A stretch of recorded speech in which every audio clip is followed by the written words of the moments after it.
So let's say you have a problem. You have to find the T critical value for a 95% confidence interval with only 11 samples.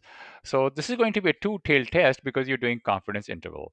So for that, you need these boundary points right here from here to here for this interval. So that means you need these critical values. In order to know these critical values, you need T table.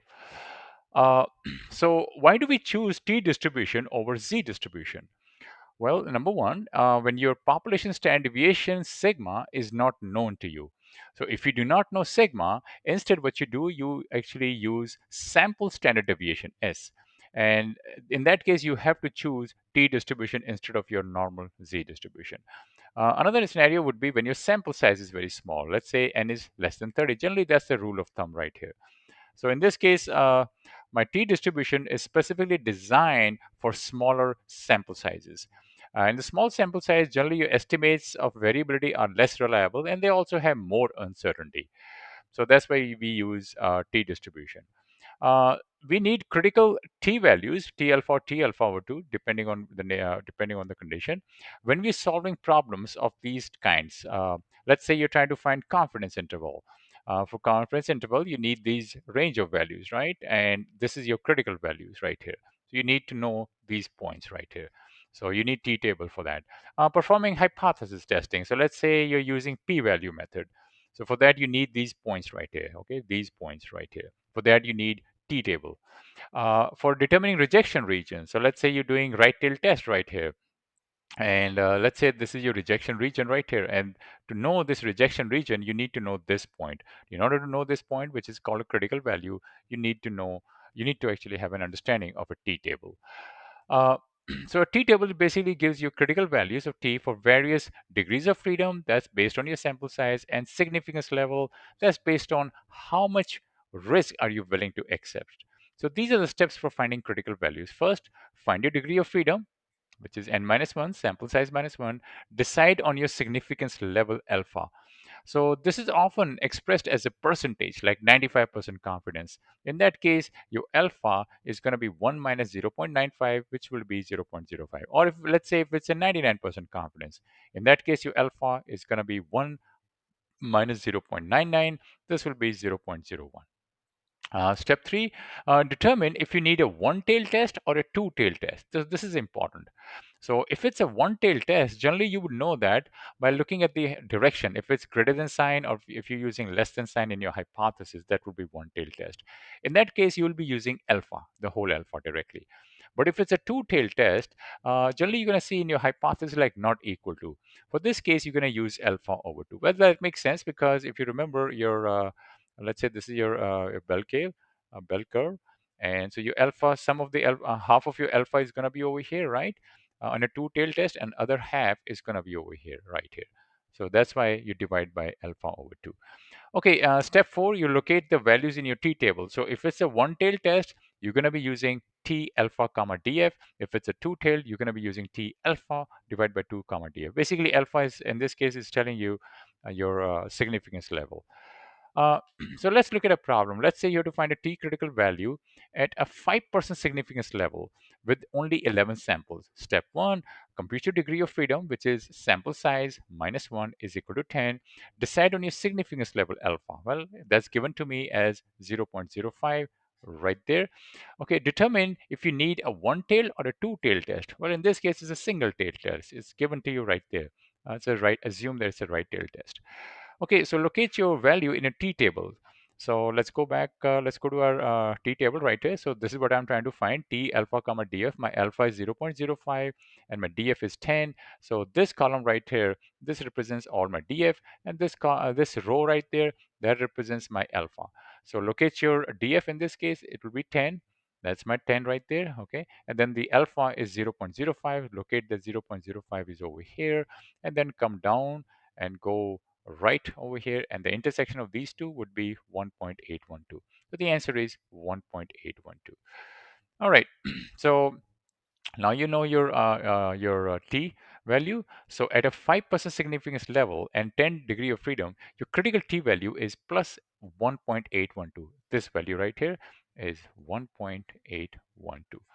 So anytime if any other value, let's say your you're doing some computation and your statistics falls in this area, let's say your t falls in this area, you're gonna reject that because it comes under rejection region. Okay, let's look at another example. Let's say you have to find a t critical value for 80% confidence interval with only 7 samples. So in this case, my degree of freedom is going to be sample size minus 1 is 6. Decide on your significance level alpha. That's it's 80% confidence level, right? So in this case, alpha is going to be 1 minus 0.80. It comes out to be 0.20. That's my alpha. Step 3, determine if you need a one-tail or a two-tail test. Well, this is a confidence interval problem. So it is going to be a two-tail test every time. So my alpha over 2 would be 0.10. So half of my alpha would be over here, other half would be over here. All right, locate the value in your t table. So I know my alpha over 2, I'll be using alpha over 2, and I know my df right there. So let's come down and let's look over here. So this is my expression right there. I have to find t 0.10 comma 6 right there. So 0.10 would be this value right there. Okay, that's my alpha, and my df actually is in this right there, this column. Okay, and my df in this case is 6. So corresponding to this 6 and corresponding to this alpha equal to 0.10, my value is 1.44. So that's my t value. Just be mindful again that I'm using alpha over 2 now. Okay. All right, coming back to this now. So I know my value, 1.44. So since this is an interval problem and it's 80% confidence interval, so my critical t values are going to be plus minus 1.44. So this is going to be minus 1.44, and this is going to become plus 1.44. So my confidence interval is going to be between these two values right here. Okay. All right. Then let's say you have to find a t critical value for 5% significance level, alpha equal to 0.05 with only 23 samples, and assume that this is a right tail test. Well, same steps. Your computed degree of freedom is sample size minus 1 is 22. Your alpha in this case is 5% is given to you. So your alpha equal to 0.05. Determine if you need a one tail or a two tail test. Well, this is a one tail test. It's a right tail that's given to you. So my alpha equal to 0.05. Locate the value in your t table. So I know my alpha and I know my df. Let's go to the next table. Let's come down over here, and there you go. So I have to find, this is my t. Okay, I have to find its corresponding t value. So your alpha is 0.05, right? So you'll come over here. This is your 0.05, and your degree of freedom df is 22. So your df come down right here. Okay, and it's going to be 22 right there. Okay, so the corresponding value is 1.717 right there. So my critical value, t critical value is 1.717. Okay, so this is my t critical value right there. I'm going to write it down, 1.717. So what it basically means is that if you computed your statistics, okay, let's say t statistics, and if your value is more than 1.717, if let's say your value falls in this region is more than that, you're going to reject your hypothesis. That's what that's one of the application of this t value over here. So let's do the same problem as before, but this time I'm going to use left-handed tail. So over here, I used right tail test. Now I'm doing a left tail test over here. And the values are same. Everything is essentially same. You can see that. Okay, so compute my degree of freedom is 22, same as before. My alpha is same as before, 0.05, and it's a one tail test, right? So my alpha is 0.05, same thing. Locate your values in your t table. Well, everything is same as before, right? Your alpha and your degree of freedom is same, so the answer will come out to be same. And as you can see, it's exactly same. Okay, everything is same as the previous question. Then this is a left tail test. So now here's the thing. So this is a left tail test, right? This right here, because it's a left tail test, we are going to take a negative of this value. So this is important, be aware of that.